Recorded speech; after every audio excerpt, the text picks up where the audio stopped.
Do you know with one conscious practice you can make money in stock market trading? Do you know survival is the most important aspect in stock market trading? Hey everyone, this is Indrajit Chandraj. I'm a full-time trader and author of 7 best-selling books.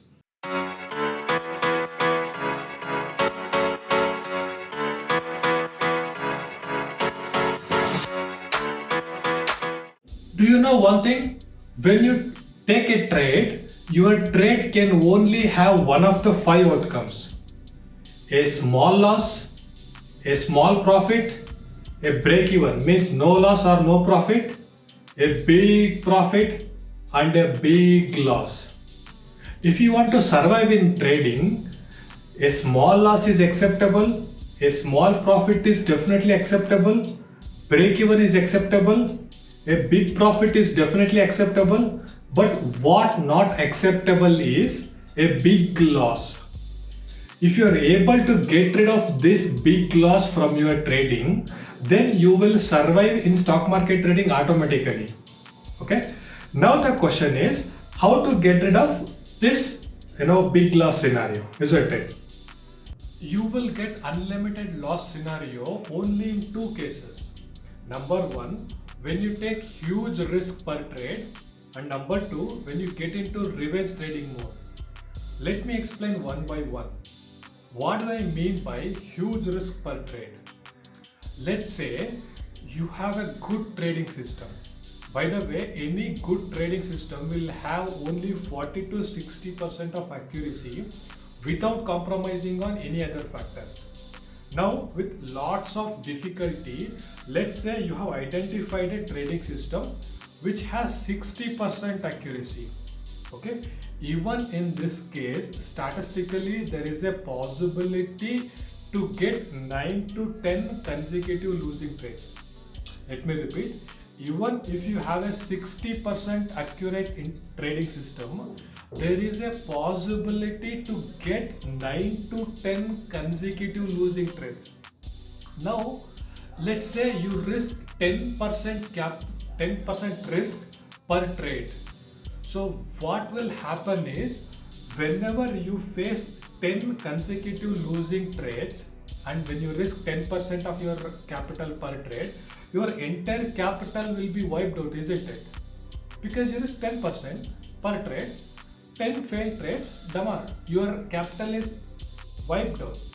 So that is why I always suggest risking only 2 to 3% of your capital. So in that case, even if you face 10 successive failed trades, you lose only 20 to 30% of your capital, isn't it? So this is the number one culprit. And number second culprit is revenge trading. So basically, revenge trading has a deep connection with our upbringing. Let's say you are in 10th standard. Your parents and relatives say 10th standard is very important. You are not supposed to fail, isn't it? The same set of people says the same thing when you are in 12th standard. 12th standard is very, very important to get into graduation. You are not supposed to fail. The same set of people, when you enter graduation, they say failure is not at all acceptable. You need to score good marks to get a good job. So, because of this upbringing, we store an unconscious thought that failure is terrible or failure is bad, isn't it? Now, when it comes to trading, nobody can get 100% success, isn't it? There is a possibility of getting some failures. Now, with most of the people, what happens is whenever they face one or two failures, they feel terrible or they can't digest it. So that is why basically they aim to correct it actually by taking some unnecessary trades, and it is called as revenge trading.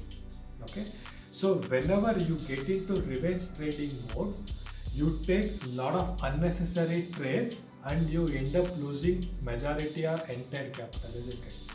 So these are the two culprits. Number one, taking more risk per trade, and number two, revenge trading. If you can get rid of these two culprits from your trading, then you will survive in trading automatically. either as a small loss trader or a break-even trader or as a small profitable trader, isn't it?